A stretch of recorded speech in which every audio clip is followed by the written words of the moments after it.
Oke teman-teman, sekarang kita mau bahas untuk yang soal pertama, plan aset. Kita baca dulu soalnya. Enigma Corporation merupakan perusahaan yang didirikan oleh Mr. Alan sejak tahun 2018. Perusahaan ini merupakan perusahaan manufaktur yang memproduksi berbagai jenis USB. Di sini ada informasi aset tetap, 4 aset tetap, yang satu tidak bisa didepresiasi karena di sini ada keterangan juga pada awal tahun 2021 mesin A telah menghasilkan, ini diralat ya, jadi mesin A ini mampu menghasilkannya itu sampai dengan tahun 2021 itu 200.000 unit USB gitu. Nah ini maksudnya yang awal tahun 2021 telah menghasilkan 200.000 unit USB, jadi yang bisa dihasilkan. Tapi untuk keseluruhan manfaat usefulness-nya itu dia bisa menghasilkan sampai dengan umur manfaatnya habis itu 1 juta unit USB ya. Di sini kan nggak ada keterangan nih. Jadi nanti untuk sebagai informasi kita untuk bagian mesin ya gitu. Nah, habis itu di sini ada transaksi yang terjadi dalam Enigma Corporation. Untuk yang pertama dulu. Yang pertama, di sini perusahaan melakukan pembetulan atap dan mengeluarkan biaya sebesar 40.000, di mana perusahaan mengestimasi bahwa umur manfaat gedung bertambah sebanyak 4 tahun, serta melakukan pengecatan ulang. Nah, kalau misalnya yang terjadi ada umur manfaat itu bertambah, maka ini yang dinamakan capex atau capital expenditure. Kalau misalnya pengecatan ulang itu dia nggak masuk ke capital expenditure, karena untuk yang ini nggak ada dibilang kalau dia menambah. Jadinya untuk jurnalnya kita di sini karena capital expenditure kan dia menambah cost dari plan aset. Makanya nanti untuk yang tadi pembetulan atap kita masuknya itu yang 40.000 ke akun building 40.000. Nah, untuk yang si 39.250 itu masuknya ke maintenance and repair expense sebesar 39.250. Untuk cash-nya berarti yang dikeluarkan sama perusahaan itu totalnya dari building dan maintenance and repair expense. Nah, untuk keterangannya itu kan berarti nanti usefulness-nya bertambah ya. Nah, nanti untuk perhitungannya kita langsung aja ngitung pas kita mau ngisi penyesuaian di 31 Desember 2021 gitu. Jadi sekarang kita cukup jurnal yang penambahan cost building 40.000, nanti untuk perhitungan gimana depresiasinya kita bahas di penyesuaian ya. Sekarang kita lanjut ke 24 Maret, perusahaan membangun lahan parkir serta dinding lahan tersebut dengan mengeluarkan biaya masing-masing 23.000 dan 37.000. Lahan ini disusun metode straight line. Nah, untuk ini adalah yang namanya capital expenditure ya. Nah, untuk capital expenditure, untuk yang saat ini adalah yang dinamakan land improvement. Jadi ada lahan tapi kita bangun di atas lahan itu kayak lahan parkir, dinding, itu termasuk land improvement gitu. Nah, jadi seperti biasa di sini adalah land improvement pada cash. Senilainya adalah berapa yang di sini? 60.000 itu dari 23.000 tambah 37.000 gitu. Karena land improvement itu terdiri dari yang lahan parkir sama dinding. Nah, ya jangan lupa kalau misalnya setiap ada penambahan aset atau pengurangan aset akibat penjualan gitu, kalau kalian kasih notes ya di sini. Kayak misalnya nih building kan dia ada capex. Nah, kita tulis nih di sini ada capex. Biar nanti kalian tahu kalau nanti di sini tuh pas kalian bikin jurnal penyesuaian, kalian udah tahu yang ada capex, yang sisanya masih ada, apa yang sisanya udah habis gitu. Jadi nggak perlu kalian bikin jurnal penyesuaian. Itu lanjut ke land improvement, kan land improvement ini aset baru yang dimiliki perusahaan. Jadinya di sini kalian bikin nih di kolom keterangan plan aset. Nah, gini.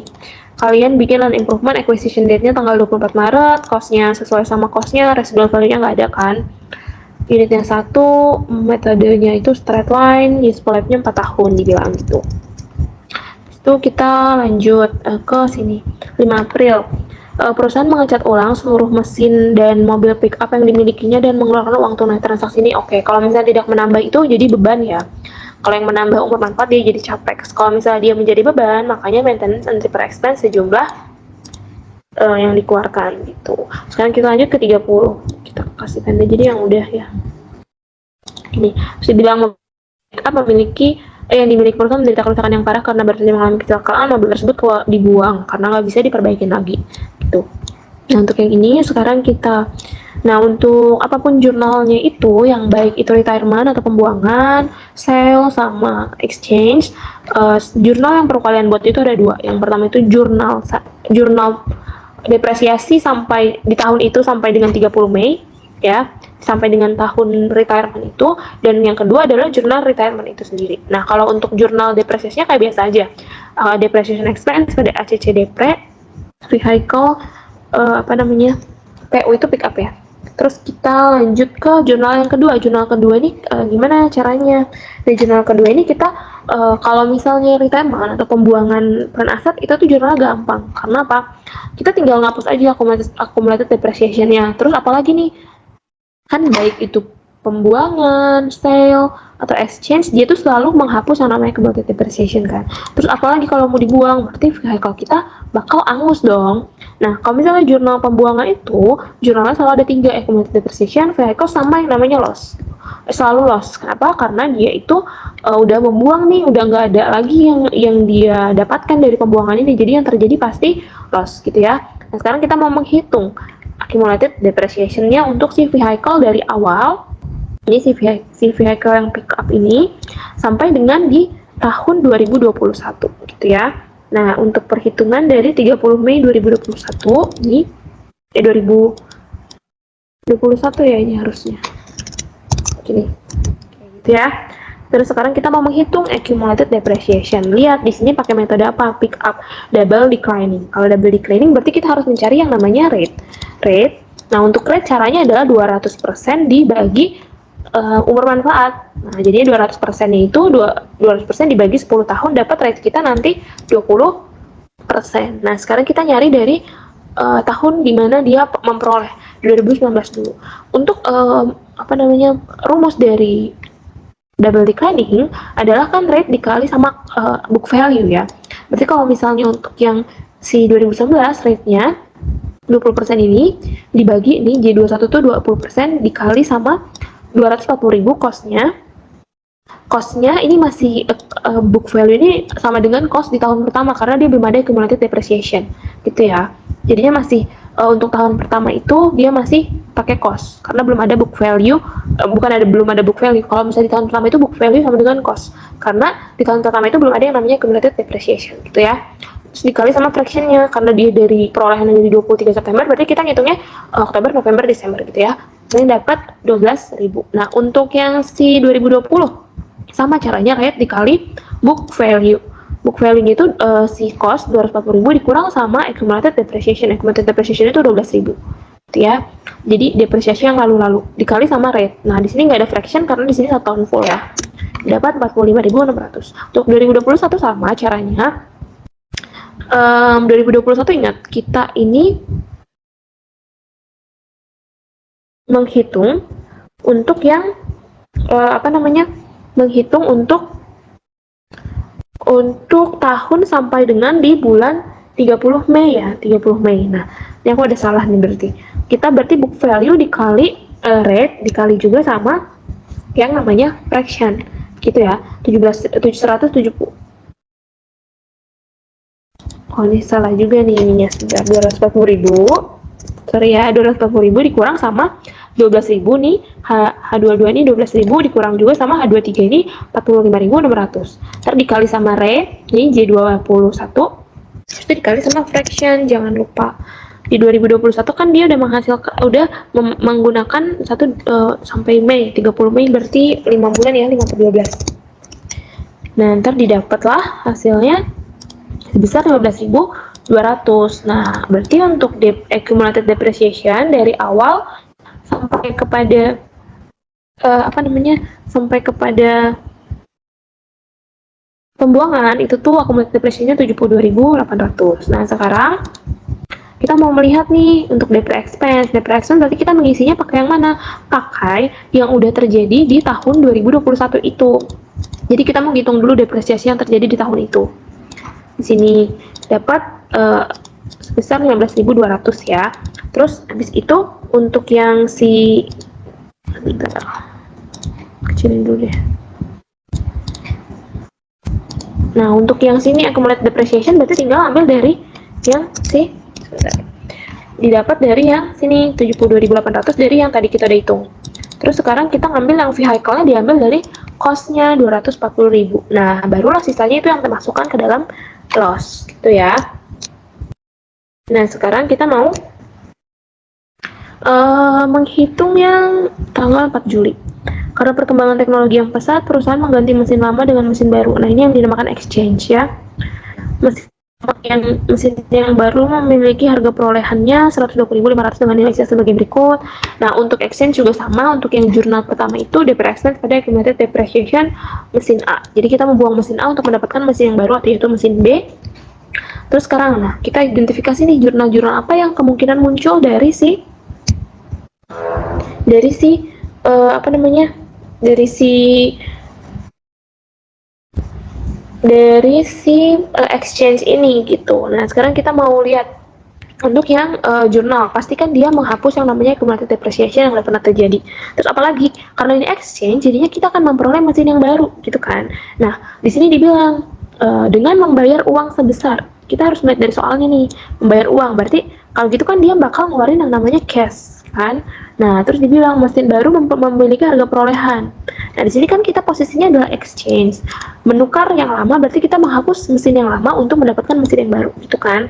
Nah habis itu selisihnya apa nih di sini di tengah-tengah, kalau nggak antara loss ya gain kayak gitu. Nah sekarang kita mau menghitung sebelum kita masuk angkanya, kita yang paling utama dan pertama adalah menghitung accumulated depreciation. Kenapa? Karena accumulated depreciation itu nanti angka yang ini bisa kita pakai untuk angka sini di jurnal yang sini sama angka di accumulated depreciation. Jadi kayak sekali ngitung kita udah dapat untuk mengisi 2 jurnal gitu.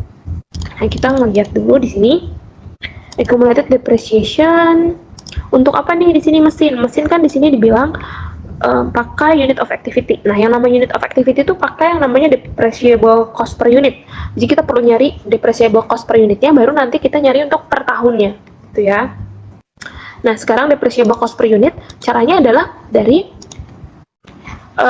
cost-nya. Nih cost-nya untuk di pick up mesin A dikurang sama nilai sisa, karena di sini berhubungan dengan nilai sisa, langsung 0, nggak aku tulis, dibagi sama nih yang tadi aku bilang ada tambahan. Jadi untuk selama masa manfaatnya dia bisa memperoleh 1 juta USD. Jadi di sini 1 juta per 1 juta nanti didapat rate-nya itu 0,15. Ya, baru untuk per tahunnya kita perlu menghitung lagi nih. Di 2019 sampai dengan 2020. Jadi sampai dengan awal tahun 2021 nih, berarti kan artinya sampai dengan 2020 akhir kan, dia mampu menghasilkan 200.000. Nah, berarti dari depreciable cost per unit dikali sama 200.000 yang telah dihasilkan. Nah, di 2021 dibilang sama 2021 mesin lama telah menghasilkan 80.000. Berarti depreciable cost per unit dikali sama 80.000 dapat 12.000. Nanti hasilnya untuk accumulated depreciation adalah 42.000 gitu ya. Nah sekarang kita masuk ke yang si depreciation expense. Depreciation expense dapat jadi untuk depreciation expense di tahun ini 2021 adalah 12.000 gitu ya. Nah untuk accumulated depreciation-nya kita hitung kita ngisi dari yang tadi 42.000 sini. Terus untuk yang si mesin B kita lihat nih di sini kan udah dikasih tahu ya harga perolehannya 120.500. Jadi kita nggak perlu ngitung. Terus mesin A itu kalau misalnya kita mau buang, mau sell, mau retirement, yang di sisi kreditnya itu adalah sebesar cost. Jadi 150.000 ya di tabel sini. Terus cash-nya di sini udah dibilang juga dia membayar uangnya 15.000.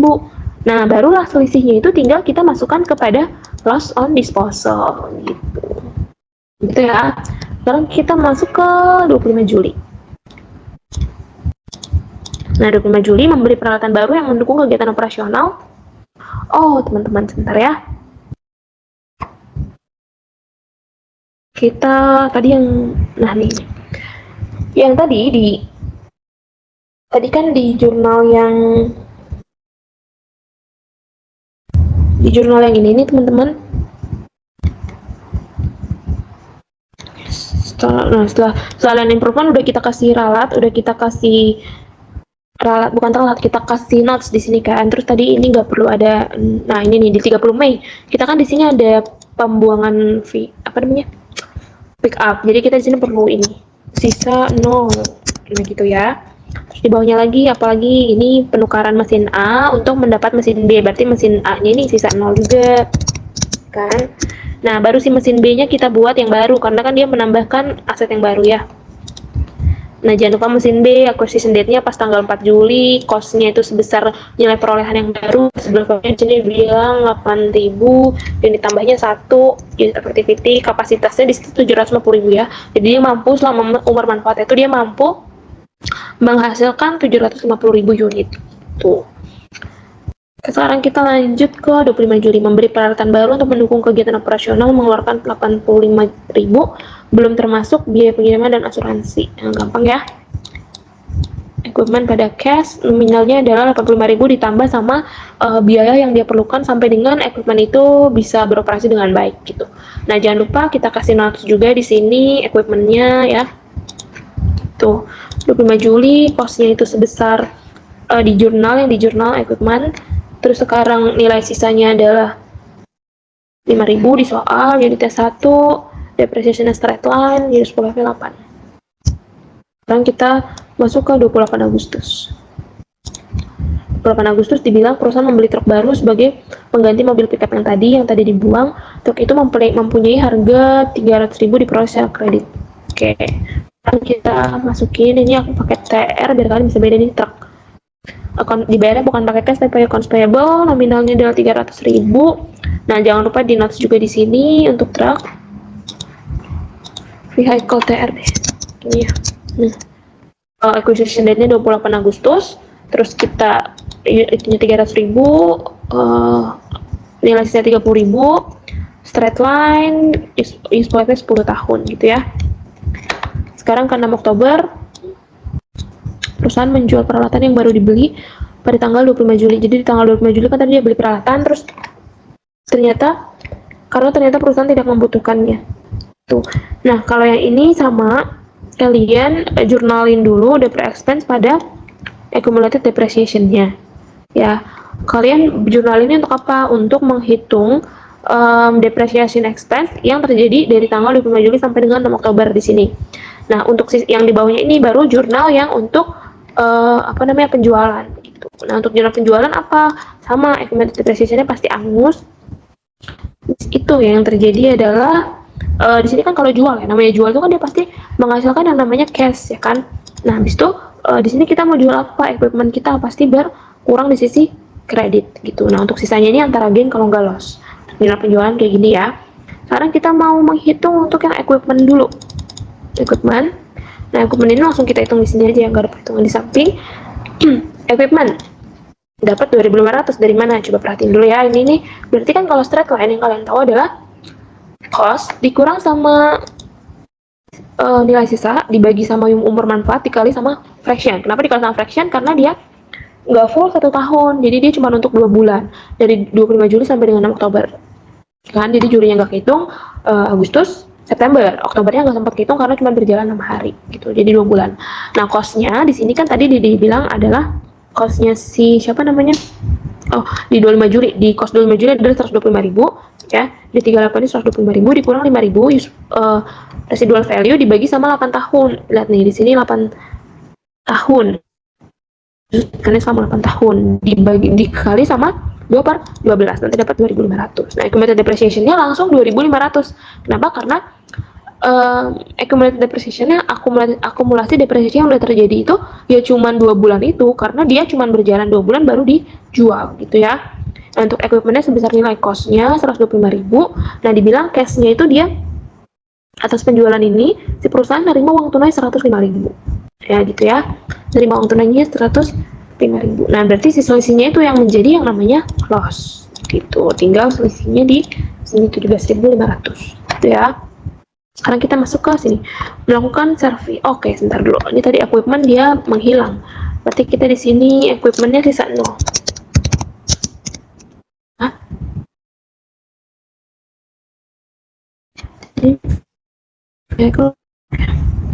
Sekarang kita masuk ke sini, 8 November, melakukan servis, melakukan pembersihan menyeluruh, tidak menambah umur manfaat. Jadi gampang ya, maintenance and repair expense tinggal ditambahin doang, 16.000 tambah 15.000. Di situ oke, aman. Habis itu di 1 Desember perusahaan membayar hutang. Ini gampang ya, untuk yang di 19 Agustus. 19 Agustus. Oh bukan, 28 Agustus nih harusnya. Soalnya salah nih, harusnya 28 Agustus. Ya salah. Harusnya 28 Agustus. Nah, tinggal dibalik aja ya. Menghapus accounts payable pada cash 300.000 sebesar yang di sini. Gitu. Nah, sekarang kita tinggal membuat depreciation expense untuk aset yang tersisa di perusahaan gitu ya. Aset yang tersisa di perusahaan apa? Kita tinggal lihat di sini gitu. Tadi di sini building masih ada, cuman dia ada capex. Dan improvement masih ada, masih ada, vehicle masih ada, sisanya 0. Jadi kita perlu buat yang ini aja. Tinggal saya aku merahin. Ini yang aku merahin nggak usah. Yang kita perlu adalah land, building, land improvement, mesin B sama vehicle. Nah, untuk jurnalnya sama aja ya, kayak gini. Depre expense pada ini kalau tergantung apa gitu. Lalu kita masuk ke yang building dulu ya. Nah, building nih. Nih caranya agak susah nih karena di sini adalah capex. Untuk yang buildings kan dia udah sempat berjalan itu selama dari 3 Juli sampai dengan sampai dengan 31 Desember 2020 berarti ya, dimana di 1 Januari langsung ditambah umur manfaatnya karena ada capex gitu. Nah, berarti kita perlu apa? Kita perlu mencari yang namanya book value sampai dengan kita mau sampai dengan capex itu terjadi. Book value itu dicari dari kita depreciation dulu, baru nanti dari accumulated depreciation kita cost dikurang ACC depre, baru nanti dapat book value. Nah, book value-nya di sini building ini straight line, accumulated depreciation-nya berarti yang terjadi adalah 3 tahun. Di 2018 caranya adalah dari harga perolehan gedung 470.000 nih, D3 yang di atas 470.000 dikurang sama, coba kalian hitung sendiri ya, nanti kalau misalnya bingung salah boleh di perbaikin lagi nanti gitu. Nah, berarti ini apa aja nih komponen pengurangannya? D3 itu kan adalah building tadi harga perolehan 470 dikurang sama sisanya 20.000 nih, sini bisa lihat di soal. Habis itu dibagi sama useful life-nya 20 tahun. Nih ya, D3 si cost dikurang sama E3 residual value dibagi sama useful life 20 tahun dikali sama 6/12. 6/12 kenapa? Karena yang terjadi di 2018 itu dari 3 Juli sampai dengan 31 Desember, jadi 6 bulan yang terjadi, dapat 11.250. Nah, untuk yang si 2019 dia sama kayak yang 2018, cuman dia nggak ada fraction yang 6/12. Jadi dia cuman sampai dengan si 470.000 dikurang 20.000 dibagi 20 tahun, nanti dapat 22.500. Nah, untuk 2020 juga sama karena dia kan berjalan full 1 tahun kan. Nah, tinggal kita tambahin aja nih 2018 sampai dengan 2019, nanti didapat apa namanya accumulated depreciation-nya 56.250. Nah, di note di sini kita sisanya adalah sisa useful life-nya 17,5 tahun. Karena kan kita tadi umur manfaatnya 20 tahun, terus udah kepake di sini 6 bulan, di sini 1 tahun, di sini 1 tahun. Berarti kan 2,5 tahun udah terpakai kan. Udah 2,5 tahun berjalan. Jadi sisanya 17 tahun. Nah, berarti cost-nya adalah itu tadi 470.000. Cost-nya 470.000 dikurang accumulated depreciation yang dari sini. Nah, didapatlah yang namanya book value. Berarti harga perolehannya harga buildingnya itu per tanggal 1 Januari 2021 adalah 413.000. Nah, jangan lupa tadi di tanggal 1 Januari ketika kita mau menambahkan capex ini ya, ketika kita mengeluarkan duit 40.000, nanti ada yang namanya capital expenditure atau menambah umur manfaat 4 tahun. Nah, berarti ini akan menjadi yang namanya cost barunya sih gedung, karena dia kalau misalnya capex itu dia akan menambah cost dari plan asset itu gitu. Nah, di mana useful life-nya itu bertambah yang tadinya 17,5 tahun, karena dia melakukan pengeluaran 40.000 itu dia nambah 4 tahun. Jadinya yang tadinya 17,5 tambah 4 tahun 21,5 tahun. Ya, karena dia ditambah sama 4 tahun gitu. Nah, sehingga depreciation expense yang baru di 2021 adalah dari cost yang baru ya, cost yang baru tadi penambahan ke capex dikurang sama useful life, dikurang sama residual value-nya yang masih sama, nilai sisa dibagi sama useful life kita yang baru. Nah, di sini ada fraction karena ini adalah depresiasi perhitungan untuk 12 bulan dari 1 Januari sampai dengan sampai dengan 31 Desember. Itu didapat 20.174. Nanti didapat segitu. Sekarang kita masuk ke land improvement. Land improvement kita gedein dulu ya karena kita mencarinya dari sini. Nah, land improvement di sini pakai yang ini 24 Maret. Di sini dibilang metode straight line, di sini diterbitkannya tahun 2021. Straight line gampang ya. Jadi nanti cost dikurang residual value yang nggak ada dibagi sama useful life. Dibagi sama useful life terus dikali sama fraction. Karena dia cuma berjalan berapa nih dari 24 Maret ke 31 Desember. Kan Maret itu berjalan Januari, Februari, Maret 3 bulan. Berarti sisanya 9 bulan. Jadi kita mengakui depreciation expense untuk 9 bulan. Ini ya. Nih, tadi si D7 itu tadi cost dibagi sama 4 tahunnya itu adalah useful life-nya dikali sama 9/12. 9/12 itu tadi dari 24 Maret sampai 31 Desember itu dapat 9 bulan gitu. Nah, untuk land improvement kayak gitu. Sekarang kita ke mesin B. Nah, mesin B ini dia pakai unit of activity. Nah, unit of activity tadi sama kayak yang tadi. Kita perlu cari yang namanya depreciable cost per unit. Nah, ini ya. Nah, untuk depre expense-nya di tahun 2021 tinggal mengalihkan depreciable cost per unit dikali dengan si yang bisa si mesin B-nya lakuin selama tahun 2021. Di sini dibilang nih, sampai akhir tahun 2021 mesin baru telah memproduksi 105 unit USB. Berarti si 0,15 ini dikali sama 105.000 gitu ya. Nanti didapat 15.750. Sekarang kita masuk ke vehicle. Vehicle itu pakai straight line ya. Jadi nanti cost dikurang residual value dibagi useful life nanti dikali sama fraction-nya. Dia berjalan dari 26 Agustus. Berarti yang terjadi adalah Agustus, September, 1 bulan, Oktober 2 bulan, Oktober, November 3 bulan, Desember 4 bulan. Gitu. Jadi adalah 4 bulan depresiasi. Ya. Nah, ini cost dikurang residual dibagi useful life dibagi 4 dikali 4 bulan per 12 dapat 9.000. Nah, begitu untuk pembahasan dari dari plan aset. Nah, sekarang kita mau lanjut bahas materi yang lain. Bahas materi di current liabilities dulu. Kita baca dulu soalnya. Pada 1 November 2019, Mr. Shepard memutuskan untuk mendirikan Berry Corporation, sebuah perusahaan yang menjual berbagai jenis tas. Pada saat pendirian, si Berry Co ini meminjam uang tunai kepada Rabobank, menerbitkan wesel 30 juta dengan suku bunga 15% per annually jangka waktu 4 bulan. Jadi penerbitan itu pada tanggal 1 November 2019. Ini saldo awal, berbagai payable, terus dibilang kalau misal accounts payable ini terbagi-bagi menjadi si utangnya kepada Beko, Prior, dan Shopee dengan perbandingan masing-masing 1:3, 1:2:3. Terus dibilang perusahaan melakukan penyesuaian setiap 3 bulan. Di sini 3 bulan pertamanya di Januari, Februari, Maret. Berarti di 3 bulan yang sebelumnya itu adalah di Desember, November, sama Oktober ya. Sekarang sebelum kita masuk ke general entries-nya, sekarang kita mau mengetahui, kita mau menghitung kira-kira untuk setiap suppliernya, Beko, Prior, sama si Shopee ini berapa sih payable-nya perusahaan gitu. Nah, kita lihat dulu di sini kan dibilang perbandingannya itu adalah 1:2:3 ya. Terus diketahui di sini total keseluruhan 5.550. Nah, berarti caranya gimana? Pertama, caranya untuk si Beko adalah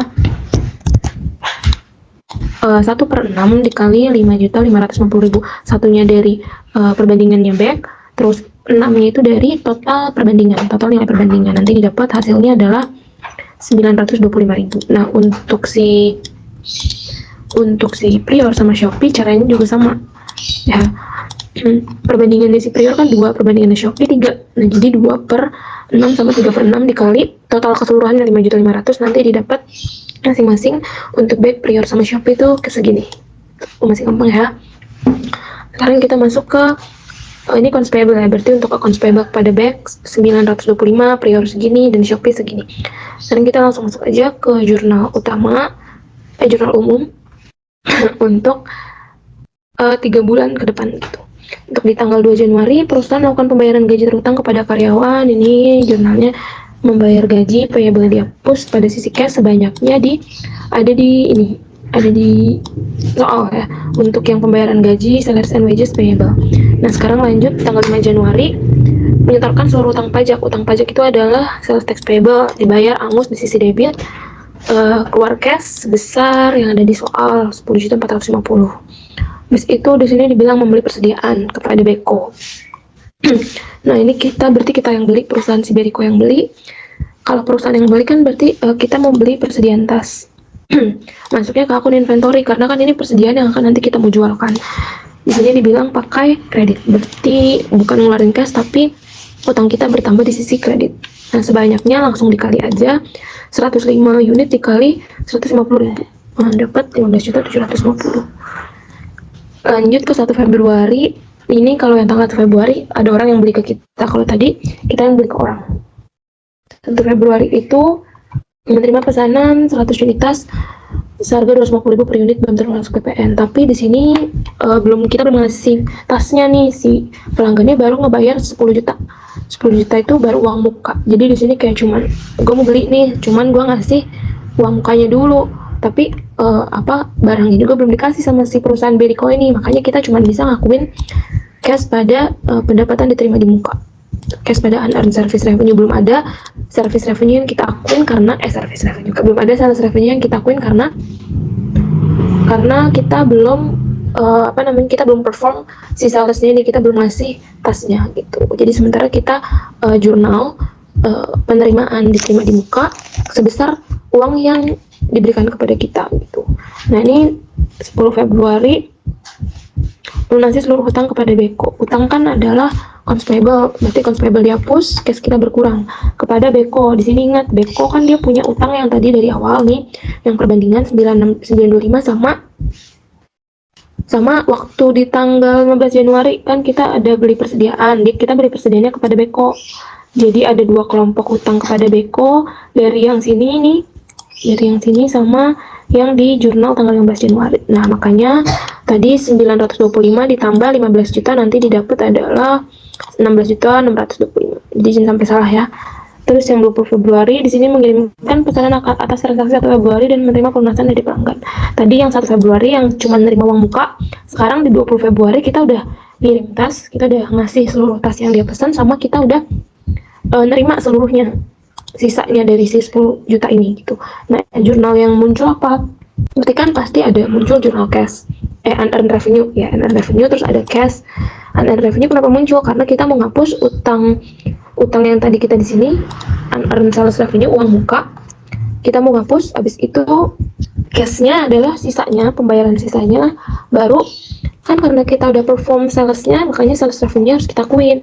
Nah, sisanya karena di sini ada yang namanya pajak, pasti kita kita mengakui utang pajak gitu. Nah, untuk angka-angkanya kalau unearned sales revenue udah pasti angka dari belakang ya, tinggal disalin aja angka dari sini karena kan kita mau ngapus yang sebelumnya. Terus cash-nya nanti terakhir aja. Nah, untuk yang kedua yang kita isi apa? Sales revenue. Yang gampang dulu. Kenapa? Karena sales revenue ini adalah nominal yang murni yang bisa diakuin sama perusahaan. Berarti yang tidak termasuk tax-nya. Yang tidak termasuk tax-nya berarti berapa? 100 unit dikali harga yang belum termasuk tax nih, 250.000. Nah, nanti gini. Nah, baru kita selanjutnya kalau misalnya kita udah dapat angka yang tidak termasuk tax, kita sekarang nyari tax-nya sebesar 10%. 10% dikali 25 juta. Baru selisihnya itu adalah di sisi cash. Itu. Jadi yang diingat adalah kalau sales revenue itu adalah nominal murni yang diterima perusahaan yang tidak termasuk pajak. Jadi kalau kalian ngaliin itu, pastikan pengalinya adalah harga per unit yang belum termasuk PPN. Tapi kalau misalnya yang udah termasuk PPN, nanti masuknya itu ke sisi cash gitu. Jadi cash itu adalah keseluruhan antara utang pajak dan sales revenue yang udah kita akuin gitu. Lanjut di tanggal 1 Maret, di sini melunasi utang wesel kepada Rabobank beserta bunganya. Rabobank ini di soal ya, yang waktu saat mendirikan perusahaan itu 1 November. Terus di sini dibilang jangka waktunya 4 bulan. Berarti nanti fractionnya kita pakai per 12 karena di sini pakai bulan. Terus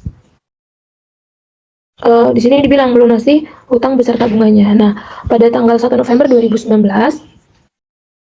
terus kan di akhir tahun 31 Desember 2019 ada yang namanya jurnal penyesuaian, karena kan di sini dibilang melakukan penyesuaian setiap 3 bulan. Berarti untuk bukunya setiap 3 bulan. Nah, berarti dari 1 November ke 31 Desember itu kan udah ada bunga yang berjalan sebanyak berapa? Sebanyak 2 bulan. Nah, karena tutup buku, si perusahaan di tanggal 31 Desembernya pasti udah ngakuin beban bunga dan utang bunganya, ya kan? Kita sekarang lihat dulu apa sih yang dilakuin perusahaan waktu 31 Desember 2019. Nah, waktu 31 Desember 2019 si perusahaan melakukan jurnal penyesuaian untuk bunga yang jurnalnya kayak biasa, interest expense pada interest payable. Nah, berapa sih beban yang diakuin di 31 Desember? Kan dari 1 November ke 31 Desember itu udah berjalan 2 bulan, maka ada 2 bulan bunga yang diakuin 750.000. Caranya adalah pokoknya 30 juta dikali suku bunganya yang per annually kali kita mau ngakuin 2 bulan, jadi 2 per 12. Jangan mentang-mentang ini kita jangka waktunya 4 bulan, jadi di sini 2 per 4. Kita tetap per 12 karena di sini bunganya adalah bunga per annually gitu. Kita didapat adalah 750.000. Nah, ini masih beban yang udah kita akuin. Nah, kan kita udah diakuin 2 bulan. Berarti yang belum diakuin sisanya berapa bulan? Dari 4 bulan berarti udah keakuin 2 bulan. Sisa yang belum diakuin adalah 2 bulannya. Nah, sekarang kita mau bikin jurnal apa yang ada dulu. Nah, jurnal yang ada udah pasti net payable-nya dihapus. Terus interest expense yang belum diakuin, jadi untuk akun untuk bunga yang belum diakuin. Di sini adalah untuk menghapus payable di adjusting entries yang udah pernah kita buat. Jadi kan kita udah ngakuin beban, tapi kita kita ngakuin payable karena kan di sini kita cuma ngakuin jurnal penyesuaian, bukan membayar bunga. Nah, payable yang udah kita akuin ini nggak boleh dong selama-lamanya jadi payable itu harus kita lunasinnya ketika melunasi utang wesel beserta bunganya itu gitu. Nah, untuk di kredit adalah cash, adalah uang yang kita keluarkan. Untuk notes payable itu udah pasti nominal pokoknya. Payable dulu itu dari yang adjusting entries tadi 750.000. Nah, untuk interest expense-nya ini caranya sama kayak tadi kita melakukan penyesuaian, berhubung kita ini 2 bulan lagi yang belum diakuin, jadi nominalnya sama. Ya, jadi interest expense-nya itu 2 bulan, interest payable-nya itu 2 bulan. Untuk perhitungannya 30 juta dikali 15% dikali 2 per 12. Duanya ini dari sisa bulan yang belum kita akuin sebagai beban. Tuh, jadi untuk akun ini adalah akun yang terjadi di tahun ini, di periode ini 2 bulan. Interest payable adalah interest yang udah terjadi dan udah diakuin sebagai beban di periode yang lalu gitu. Nah, untuk keseluruhan yang udah terjadi antara notes payable dan interest, kita bayar beserta bunganya sebesar 31.500.000. Tuh. Dan sekarang kita lanjut ke 7 Maret. Sini dibilang menjual 75 unit secara tunai di mana sudah termasuk pajak. Nah, berarti kalau kayak gini akun yang ada adalah cash, terus kita akuin sales revenue, di sini ada yang namanya sales tax payable. Karena kita menerimanya itu beserta dengan pajak. Nah, untuk di sini kan dibilang 440 itu udah termasuk pajak. Nah, kalau misalnya sudah termasuk pajak, berarti kalau misalnya kita mau ngaliin kali 75 kali 440.000, nanti nominalnya itu adalah nominal untuk si cash. Nah, karena ini adalah nominal yang udah termasuk dengan pajak. Karena cash yang kita terima itu adalah cash yang nanti udah termasuk pajak. Jadi, revenue aslinya beserta dengan payable gitu. Nah, untuk nyari sales revenue dan tax payable gimana? Nah, kita perlu tahu kalau misalnya cash ini kan berarti si sales revenue dulu nih. Sales revenue ini kan kita berarti yang 100%-nya kan. Jadi 100% ini yang kita akuin. Sebentar. Nah, 100%. Nah, untuk si cash-nya ini kan tadi dibilang pajaknya 10%. Berarti kalau 33 juta ini adalah nominal 110%-nya. Nominal 110%-nya. Si 33 juta adalah nominal 110%, dan sekarang kita mau mencari nominal 100%-nya. Jadi 100% dari 33 juta itu berapa? Caranya berarti adalah si 33 juta ini dibagi sama 1,1. 1,1 ini adalah ini 110%. Kalau desimalin jadi 1,1. gitu. Jadi kita mau mencari 100% dari 33 jutanya yang merupakan 110% ya, tinggal dibagi 1,1. Nah, berarti sales revenue yang diakuin sama perusahaan pure-nya adalah 30 juta. Nah, sales tax payable tinggal selisih doang gitu. Sekarang kita lanjut ke 15 Maret meminjam uang, menerbitkan wesel. Gampang ya, berarti cash kita bertambah karena kita minjem duit, tapi kita ngakuin payable berupa wesel. Nah, nominalnya sebesar pokoknya. Sekarang di 20 Maret melunasi seluruh hutang kepada prior. Nah, di sini accounts payable pada cash. Nah, akunnya si prior kan di sini adalah 1850. Jadi kita udah ngitung di awal, berarti tinggal dihapus aja sebesar 1850 ngeluarin cash gitu. Nah, sekarang adalah di 25 Maret. 25 Maret menjual secara kredit. Menjualnya berarti kita akuin kayak biasa, kayak yang kayak gini, cuman bedanya kita ngakuinnya bukan menerima cash, tapi kita mengakuin sebagai piutang. Accounts receivable di sininya adalah sales revenue dan sales tax payable. Ingat, lihat di sini si 250-nya ini adalah angka yang sebelum apa sesudah. Karena di sini yang belum termasuk, maka kalau misalnya kita mau ngaliin dengan 50 unitas, nanti ini akan menjadi nominal yang sales revenue. Karena ini adalah nominal pure yang diakuin sama perusahaan nanti. Nah, untuk accounts receivable-nya, kalau kayak gini cash-nya kita lebih gampang nyari berapa pajaknya. Di sini kan 10%, berarti 10% dikali 12.500. Nah, berarti kita udah dapat taxnya, kita udah dapat murni yang diterima perusahaan. Berarti nanti ketika diterima sama perusahaan adalah bentuk cash, yang diterima adalah 13.750. Di sini masih dalam bentuk accounts receivable ya. Tuh, nah sekarang kita mau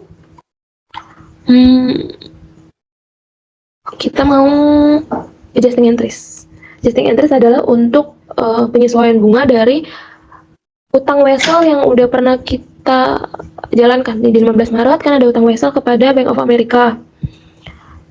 Untuk utang wesel sama interest expense pada interest payable. Nah, nominalnya gimana?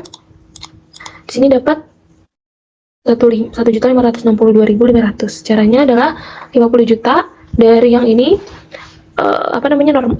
nominalnya, pokoknya dikali annually interestnya itu 12,5% dikali 1/4. Karena kan dari 15 Maret itu udah sampai dengan ini kok Desember ya, sebentar, hari ini harus 31 Maret.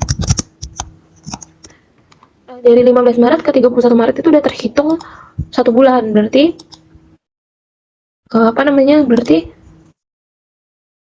kalau misalnya nanti di sini 16 Maret, kalau 16 Maret itu udah kita nggak bikin jurnal penyesuaian karena itu belum termasuk 1 bulan, tapi karena di sini berhubung 15 Maret, jadi 1 sampai tanggal 15 itu nanti kita hitung sebagai 1 bulan. Kalau misalnya transaksi terjadi di tanggal 1 sampai 15, tapi kalau misalnya transaksi terjadi di setelah tanggal 15, 16 sampai 30-an itu kita nggak hitung sebagai 1 bulan. Gitu. Nah, berarti kita mau hitungnya cuma untuk 1 bulan, ya karena yang terjadi itu 1 bulan. Nah, untuk berapa bulan, untuk 3 bulan selanjutnya itu diakuin nanti pas di periode selanjutnya gitu. Nanti jadi urusan periode selanjutnya aja. Dapat 1.562.500. Nanti kalau misalnya ada di nih untuk informasi aja, di sini kan ada 25 Maret ada account receivable, ada sales tax payable yang transaksinya ini masih accounts receivable. Jadi misalnya nanti di periode selanjutnya di tanggal April 1 April misalnya membayar seluruh hutang pajak kepada kas negara. Nanti tuh sales tax payable yang dari transaksi yang belum dibayar ya, itu tuh tetap dimasukin sales tax payable-nya, walaupun si accounts receivable ini belum kita terima gitu. Jadi tetap disetorin aja ke kas negara, walaupun pada kenyataannya di real life itu pasti yang disetorkan kepada negara adalah yang udah diterima sama si perusahaan. Cuman kalau misalnya di problem-problem yang di sini di lab, di pengerjaan soal itu, walaupun nanti dia belum dibayar, ketika ada nanti penyetoran kepada kas negara, sales tax payable yang transaksinya masih accounts receivable itu tetap diakumulasi gitu. Untuk pembahasan yang current liabilities seperti itu. Sekarang kita mau lanjut ke pembahasan yang non current liabilities. Sekarang kita masuk ke pembahasan yang non current liabilities. Untuk bonds payable, pada tanggal 1 Januari 2019 Rudeus Incorporation menerbitkan obligasi dan menjualnya kepada Rugiert Corporation senilai 200.000 dengan suku bunga pasar 12% per annually dan bunga kupon, ini berarti kupon rate dan market rate. Market rate 12% per annually, kupon rate 8% per annually, carrying value-nya udah diketahuin. bunga obligasi 2 kali dibayarkan 1 Januari 1 Juli diamortisasinya selama 5 tahun. Berarti nanti kita bikin tabel amortisasi itu 10 baris ke bawah. Pada 1 Januari melakukan penebusan, jadi penebusannya 2 kali di 1 Januari 2023 dan sisanya nanti di ujung gitu. Nah, untuk kita nulis dulu yang diketahui face value. Face value-nya di sini adalah 200.000. Nah, berarti di sini 200.000. Untuk present value of bond adalah 170.559 present value of bond atau carrying value of bonds. Gitu. Jadi udah diketahui, jadi kalian nggak perlu nyari nanti kalau misalnya kita belajar di web itu kita nggak perlu nyari lagi yang namanya PVIF tambah PVFA terus ditambahin. Kalau yang ini udah langsung diketahui nih present value-nya, penambahan dari PVIF dan PVFA gitu. Nah, yang nantinya akan kita masukkan kepada tabel amortisasi di yang paling pertama. Nah, cara bedanya gimana antara face value dan present value of bonds? Biasanya face value itu dia nominalnya selalu bulat ya, biasanya selalu bulat. Jadi ketika ada yang bulat itu dia biasanya face value gitu. Normalnya, pokoknya nominalnya tuh 200.000. Present value-nya bisa lebih kecil atau lebih gede gitu. Nah, di sini dibilang semi annually. Semi annually dibayarkan bunganya 2 kali dalam tahun. Nah, coupon rate-nya 8% sama 12%, market rate-nya ini tapi untuk tahun. Sementara kan kita membayar 2 kali dalam setahun. Nah, berarti yang harus dilakukan adalah dibagi 2. Sehingga kita dapat bunga untuk 6 bulannya itu adalah 4% coupon rate dan 6% market rate. Nah, N-nya ini 5 tahun. Tapi kan di sini kita membayar 2 kali dalam setahun. Nah, makanya nanti untuk pembayaran bunganya itu terjadi sebanyak 10 kali. Gitu. Nah, kita bisa simpulin dari yang sudah kita ketahuin, ketika coupon rate-nya itu kurang dari market rate, yang terjadi adalah diskon. Nah, cara mengidentifikasi diskon yang lain gimana? Adalah dengan membandingkan carrying value dan face value. Di sini carrying value atau present value of bonds itu lebih kecil daripada face value-nya 200.000. Nah, yang terjadi adalah diskon. Nah, sehingga kesimpulannya kalau misalnya kita mau mencari itu diskon apa tidak, kita bisa melakukannya dengan dua cara. Yang pertama membandingkan coupon rate dan market rate, yang kedua membandingkan carrying value dan face value gitu. Ya, untuk present value-nya nggak perlu khawatir karena udah diketahui di soal. Gitu kan, nggak perlu menghabiskan waktu untuk menghitungnya lagi. Ya, sekarang kita mau membuat tabel amortisasi. Jangan lupa bikin kop. Pertama ada perusahaan yang menerbitkan obligasi, habis itu ada diskon bonus amortization schedule. Kalau premium tinggal ditulis premium. Di sini effective interest method, semi annual jangan lupa. Terus di sini 4% bonds issued at 6%. Di sini adalah market rate yang di depan, yang di belakang ada yang di depan adalah coupon rate dan di belakang adalah market rate. Yang depan ini adalah bunga untuk yang udah dibagi 2 atau bunga yang udah 6 bulan. Nah, untuk tabelnya di sini ada tabelnya ada 6 ya, date sampai dengan carrying value. Nah, untuk yang tabel ini adalah opsional. Jadi kalian nggak mau nulis nanti pas di lab itu nggak apa-apa. Jadi ini aku tulis sebagai nanti supaya kalian lebih paham. Tapi nanti kalau misalnya kalian nggak mau nulis pas di UTS Lab nggak apa-apa karena ini bersifat opsional yang kolom ini gitu. Sekarang ini udah aku kasih petunjuk cara pengerjaannya. Terus untuk date di sini kita awali dengan di saat tanggal penerbitan. Nah, untuk sisanya di tanggal penerbitan ini kan 1 Januari 2019. Di sini dibilang kita bayar bunga 5 tahun dalam jangka waktu 5 tahun dan dalam 1 tahun kita bayar 2 kali. Nah, makanya di sini nanti ada 10 kali pembayaran bunga. Gitu. Nah, caranya gimana? Berarti kan di saat penerbitan kita harus bayar bunga itu 6 bulan ke depan kan. 6 bulan ke depan dari 1 Januari berapa? 1 Juli. 6 bulan ke depan dari 1 Juli 19 berapa? Segini sampai nanti ke yang 10 itu harus udah 1 Januari 2024 atau 5 tahun setelah 1 Januari 2019 gitu. Nah, itu kita langsung masuk ke baris yang pertama dulu aja. Di baris yang pertama dulu di sini untuk interest paid, interest expense sama diskon amortization ini masih 0. Kenapa? Karena di tanggal penerbitan itu kan belum ada interest yang terjadi. Nah, berarti belum ada interest yang harus kita bayarkan gitu. Ingat ya, ini di tanggal penerbitan belum ada interest yang terjadi sama sekali. Nah, untuk bonds carrying value-nya diisi dengan present value of bonds 170.559 dari yang diketahui tadi. Nah, untuk unamortized diskonnya adalah 200.000 dikurang sama 170.000. Jadi face value dikurang sama present value of bonds gitu. Nanti ketika misalnya yang terjadi premium kan lebih gede present value of bonds-nya. Berarti nanti di situ bond carrying value-nya tulis yang present value of bonds. Untuk unamortized premium-nya nanti itu present value dikurang face value. Kita tinggal dibalik-balik aja kalau yang premium gitu. Nah, sekarang Nah, berarti nanti yang akan kita amortisasi di 10 kali pembayaran bunga adalah segini nih, 29.441 yang akan membuat nanti bond carrying value-nya di akhir menjadi 200.000 kembali gitu. Nah, untuk di 1 Juli 2019 kita masuk dulu. Oh ya, untuk yang di sini udah pasti nominalnya selalu sama ya, karena interest yang akan dibayarkan itu pasti sama, sebesar 8.000. Dari mana? Dari 4% dikali par. Par itu adalah face value. Ya, par itu face value. Tersama untuk tiap pembayaran bunga. Terus kita langsung masuk ke yang baris kedua. Di sini bilang dikali 6%. 6% itu jadi kalau misalnya interest rate kita pakai coupon rate, kalau interest expense kita pakai market rate gitu. Nah, habis itu berarti 6% dikali sama 6% dikali berarti 170.000 dikali 6%, didapat 10.234. Nah, untuk si discount amortization B yang ini dikurang A. Berarti 10.234 dikurang sama A. Nah, untuk unamortized-nya D dikurang C. D yang lalu dikurang sama C yang sekarang, dapat segini. Nah, untuk ini bond carrying value didapat dari E yang lama ditambah C yang saat ini. Dapat nanti 172.793, atau bisa juga selain cara ini E tambah C bisa juga didapat dari 200.000. 200.000 itu adalah face value dikurang D yang sekarang. Tadi dapat adalah sama 172.793 gitu. Jadi kan bisa mau pakai cara yang ini boleh, cara yang ini juga boleh. Silahkan gitu. Nah, untuk cara di setiap barisnya masih sama. Nih, masih sama caranya ini. Nah, yang berbeda adalah di ujungnya nanti.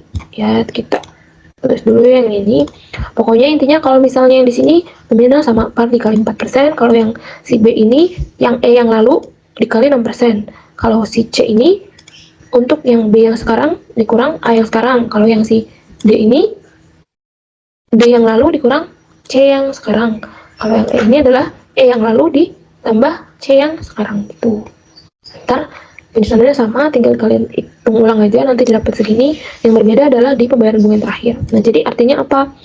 Artinya itu untuk interest paid adalah yang dikeluarkan sama perusahaan, cash yang dikeluarkan sama perusahaan. Interest expense adalah interest beban yang nantinya diakuin sama perusahaan, expense yang diakuin sama perusahaan.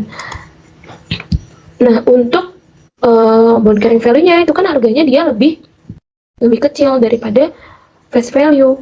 Ya, jadinya harus kita amortisasi supaya nanti harganya di akhir periode itu kembali di 200.000. Nah, yang diamortisasi itu sebesar ini nih, di awal tadi 29.241. Nanti si 29.441 kita amortisasi perlahan-lahan untuk tiap pembayaran bunga hingga nanti di akhir periode itu sampai tidak ada lagi yang akan kita amortisasi, atau sampai amortisasinya itu sisanya 0. Ya, sisanya 0 nanti kan perlahan-lahan. Jadi istilahnya ini untuk kolom C ini adalah yang kita amortisasi secara perlahan tuh berapa. Di 1 Juli itu 2.000, ini 2.000. Jadi 1 Juli kita amortisasi 2.000 sekian, sehingga yang harus kita amortisasi makin berkurang, terus kita amortisasi lagi segini, jadinya berkurang. Nanti sampai di sini kita amortisasi 3.000 sampai kurangnya itu sisanya itu cuman 3.775, dan otomatis ini akan semakin bertambah gitu. Nah, yang kita pengen di akhir periode itu nanti adalah di akhir periode udah nggak ada lagi nih yang akan kita amortisasi, atau unamortized discount-nya itu 0. Ya, berarti ada dua yang kita pengen. Sisa yang kita amortisasi itu udah nggak ada lagi atau 0, dan bond carrying value-nya itu kita pengen jadi 200.000 kembali. Nah, berarti ini udah pasti 200.000 dong. Dan kita pengen sisanya itu udah nggak bersisa lagi, udah nggak ada lagi yang perlu diamortisasi di akhir periode. Jadi kita bikin ininya 0.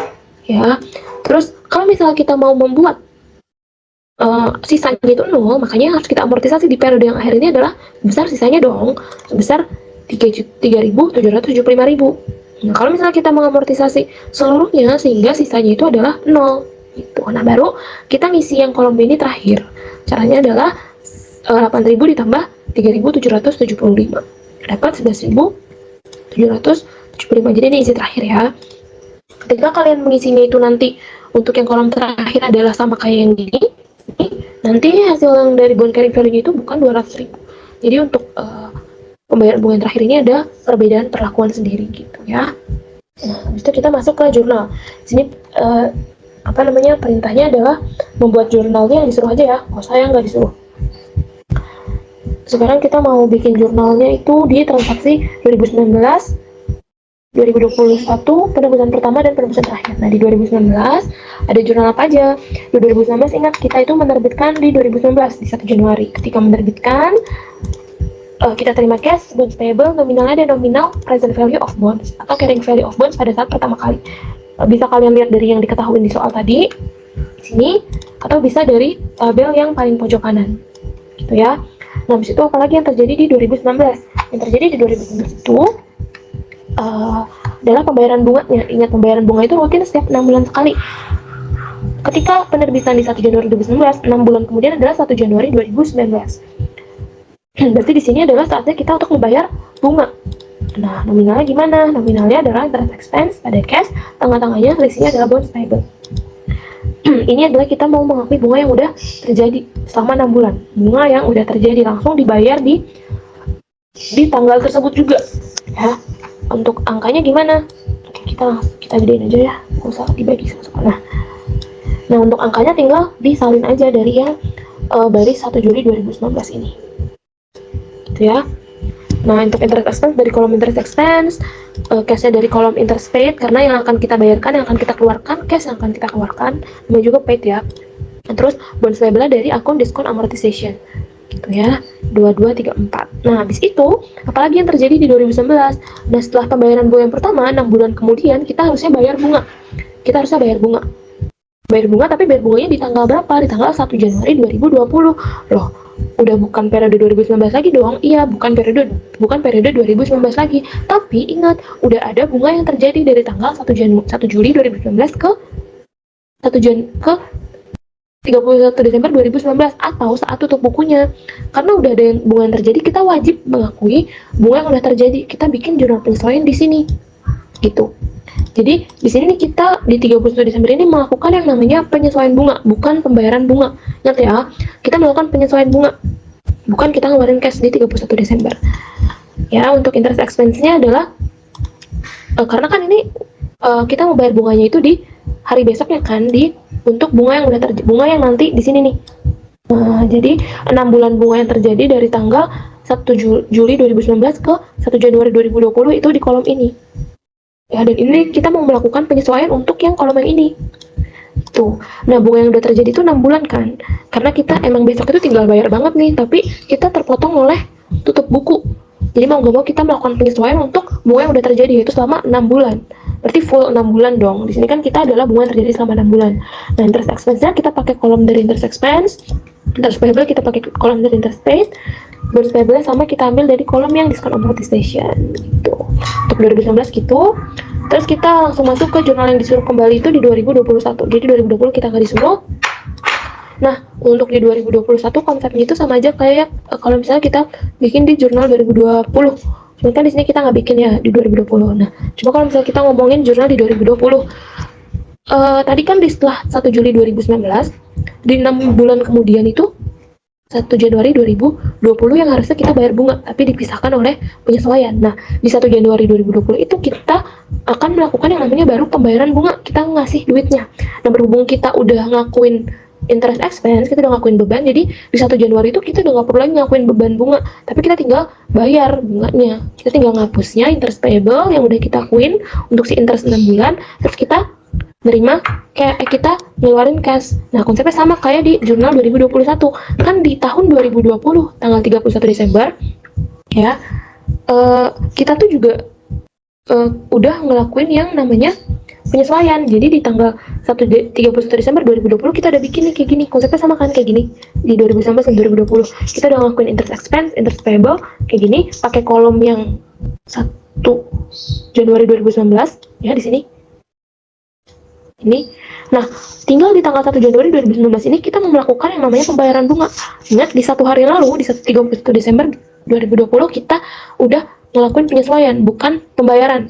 Nah, tinggal di 1 Januarinya kita melakukan pembayarannya.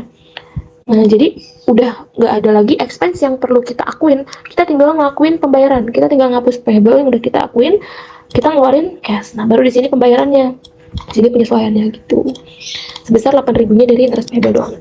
Nah, itu apalagi yang terjadi di 2021. di 2021 sama kayak yang tadi di 2019. Setelah pembayaran bunga yang periode 1 Januari 2021, kita ada kewajiban untuk bayar bunga lagi di 6 bulan kemudian. 6 bulan kemudian adalah di 1 Juli 2021. Nah, untuk jurnalnya kayak gini. Interest expense, bonds payable, ada interest expense pada bonds payable dan cash. Kenapa sih beda sama pembayaran bunga yang ini? Karena pembayaran bunga yang di sini, yang di sini dan yang di sini adalah pembayaran bunga yang terjadi di tahun tersebut. Jadi kita ngakuin bunga yang terjadi sekaligus membayar. Kita nggak dipisahin sama yang namanya jurnal penyesuaian. Kita nggak dipisahin yang sama yang namanya tahun sama tutup buku perusahaan. Jadi nggak ada yang namanya jurnal penyesuaian. Di sini kita langsung ngakuin expense yang terjadi dan langsung membayarnya pakai cash. Tidak perlu ada akun interest payable yang muncul. Nah, untuk nominalnya kita tinggal ambil dari 1 Juli 2021 yang ini, terus expense diambil dari kolom interest expense, interest paid diambil, cash diambil dari kolom interest paid, diskon amortization itu untuk akun bonds payable. Nah, untuk jurnal 2021-nya juga sama. Kita melakukan yang namanya jurnal penyesuaian. Jurnal penyesuaian untuk pembayaran bunga yang akan kita bayar di 1 Januari 2022. Nah, di 31 Desember saat tutup buku udah ada 6 bulan interest expense yang terjadi. Gitu. Nah, kita mau ngakuin bunga yang terjadi selama 6 bulan itu. Itu adalah jurnal penyesuaian. Sebenarnya sama kayak yang udah kalian pelajarin di AD1, cuman kan kalau ini ada tambahan akun bonus payable, karena interest expense yang kalian akuin dan interest expense yang kalian bayarkan itu tidak sama. Jadi ada akun amortisasi di tengah-tengahnya. Cuman kan kalau kalian pelajari jadi satu itu cuman interest expense sebagai interest payable kan. Itu. Nah, untuk 31 Desember ini nominalnya pakai nominal yang di 1 Januari 2022 ini. Ya, karena kita mau ngitung interest yang terjadi di 6 bulan dari tanggal 1 Juli 2021 sampai dengan 1 Januari 2022. Gitu. Nah, habis itu apalagi jurnal yang diperluin adalah jurnal pada saat penebusan obligasi pertama. Jurnal penebusan obligasi yang pertama itu adalah di 1 Januari 2023. Nah, di 1 Januari 2023 berarti kita mau melakukan jurnal penebusan yang pertama, dan ingat di 1 Januari 2023 itu kita juga melakukan pembayaran bunga untuk yang ke-8, pembayaran bunga yang ke-8. Berarti agenda kita dua di sini. Yang pertama pembayaran bunga, yang kedua adalah penebusan yang pertama. Nah, untuk pembayaran bunga dulu. Untuk pembayaran bunga itu interest payable pada cash. Kenapa interest payable pada cash? Karena di sebelumnya di 31 Desember 2022 kita kan juga bikin jurnal kayak gini, interest expense, interest payable kayak gini. Nah, tinggal kita di sini ngapus yang namanya interest payable-nya. 8.000. Sini tetap 8.000 karena payable-nya itu kan selalu sama ya tiap pembayaran. Tuh. Habis itu kita lanjut ke jurnal redemption-nya. Nah, jurnal redemption-nya kan kita mau bayar kan, berarti bayarnya cuman berapa persen nih? Kita bayarnya itu cuman 40% doang. Nah, berarti untuk nominalnya, untuk jurnal dulu kita ngapus bond payable dan kita ngeluarin cash. Ya, kita ngeluarin cash. Terus di sini ada akun di tengah-tengah selisih yang namanya kalau nggak gain ya loss on redemption gitu. Sini bonds payable karena kita menghapus payable walaupun itu cuma 40%. Nah, nominalnya gimana? Nominalnya itu adalah pakai dari, kalau misalnya yang bonds payable, akun bonds payable itu dia dari nominal yang bonds carrying value di tabel. Untuk angkanya diambil dari baris yang mana? Baris 1 Januari 2023 dikali sama 40% yang ditebus. Dapat nanti adalah 77.066 dolar. Untuk cashnya adalah dari cash value 200.000 dikali 40% yang akan ditebus dan kursnya. Jadi nanti yang akan dibayarkan sama perusahaan itu 84.000. Nah, ketika cash yang dibayarkan sama perusahaan itu lebih besar, yang terjadi berarti adalah loss dong. Karena bonds payable yang kita mau redeem aja 77.000, tapi cash yang kita keluarkan masih lebih gede. Nah, maka yang terjadi adalah loss besar 6.934 gitu ya. Oke, ingat aja kalau bonds payable itu pengalinya dari yang ada di tabel, bonds carrying value yang ada di tabel, dikali sama persen redemption-nya. Dan kalau misalnya cash itu dari face value dikali persen redemption-nya dikali sama kurs. Selisihnya tinggal ada kalau nggak gain itu loss. Nah, sekarang kita lanjut ke jurnal penebusan yang kedua. Nah, jurnal penebusan yang kedua. Di sini jurnal penebusan yang kedua kita juga ada dua agenda nih. Karena kan di redemption yang kedua di akhir periode 1 Januari 2024, selain kita mau bayar bunga pokoknya, kita juga mau melakukan pembayaran bunga untuk yang terakhir kalinya di 1 Januari ini. Ya. Nah, berarti ada pertama itu kita Melakukan pembayaran bunga dulu, kayak gini, interest payable pada cash. Interest payable pada cash segini, loh kok bukan 8.000 lagi? Kenapa? Karena kita udah melakukan redemption selama 40%-nya itu yang tadi di 1 Januari 2023. Berarti kan sisa dari interest payable bukan 8.000 lagi. Jadi 60% dikali sama 8.000. Nah, untuk mempermudah kalian nih, aku kasih jurnal yang sebenarnya nggak disuruh. Di 1 Januari 1 Juli 2023, 6 bulan kemudian, kita tetap bikin yang namanya pembayaran bunga. Sama, jurnalnya sama. Tapi yang beda adalah nominalnya, karena di sini dikali lagi sama 60%. Karena kan sisa bonds payable kita sisa 60% kan. Jadi, untuk segala nominal yang kita ambil dari sini, nih, harus kita kali sama 60%. Untuk bonds payable kan diambil dari diskon amortization, sini kita kali juga sama 60%. Nah, di 31 Desember 2023 juga kita bikin jurnal penyesuaian untuk bunga yang terjadi di 1 Juli sampai dengan 31 Desember. Nah, barulah di tanggal 1 Januari 2024 ini, satu hari setelah tanggal 31 Desember 2023, kita melakukan pembayaran bunga yang terakhir. Pembayaran bunga yang terakhir berarti kita tinggal ngapus akun payable yang di sini, kita bayar bunga sebesar payable yang udah kita bikin di jurnal penyesuaian yang 4.800, nggak full 8.000 lagi karena kita ngakuinnya 60% doang sisanya.